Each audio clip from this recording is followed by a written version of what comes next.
Thank you very much.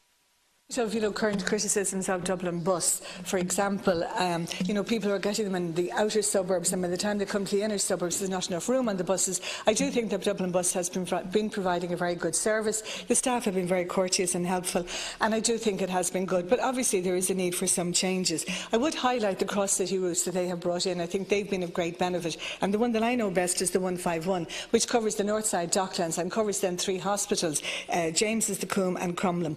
We know Dublin is growing, and we know that that growth does mean that changes are needed, and I understand the need to tackle the duplication of routes and the need for more orbital routes, so some change was needed, but it's the way in which change and proposals for change are handled, and people and commuters don't want to lose what they have become used to, and especially what has served them well over the years. So any mention of change, it has to be handled in a very sensitive way. It has to be managed carefully, and with the customer, with the commuter in mind.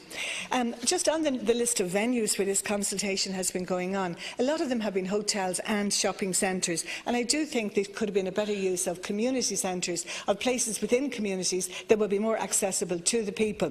I just know from people who have gone into some of the hotels, I think at times there were more staff there than there were members of the public coming in to find out. Minister Doherty said earlier that the end game may be different, but the consternation and the dismay and the protest, it could have been prevented if all of this had been handled properly, because no doubt it's being seen as a fait accompli. So surely the first exercise should have been with the commuters and staff on what's working, what's not working, how to improve, so that the proposal becomes a collaborative effort. Now, you're not going to get 100% agreement, but people can work through consensus building. But these proposals are presenting real difficulties. For example, those people who get on one bus and they stay in the same bus for 45 and 50-minute journey, now they have to get on a bus, get off a bus, get on a bus, get off a bus. So how is that supposed to be age-friendly? Not to mention people with a disability.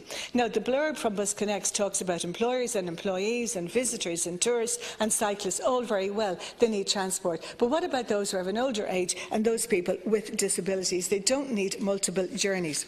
There are positives that people have acknowledged: the low-emission vehicles, the need the spinal route every 5 minutes, the orbital every 7.5. But like so many other deputies, where I live, the 2 buses that we had were going to be replaced with 1, and it doesn't appear as if the service is going to be much better. We saw the debacle with the NTA and Metrolink, and I would have thought that they would have learned from that to do a bit more thinking outside the box beforehand, and to do the thinking away from the office and away from just paper plans by getting out and talking to people. And I suppose one good thing is that the government's amendment is recognising the need for more to be done on this, and more, but real consultation, not presenting it in the way it is now, like a fait accompli.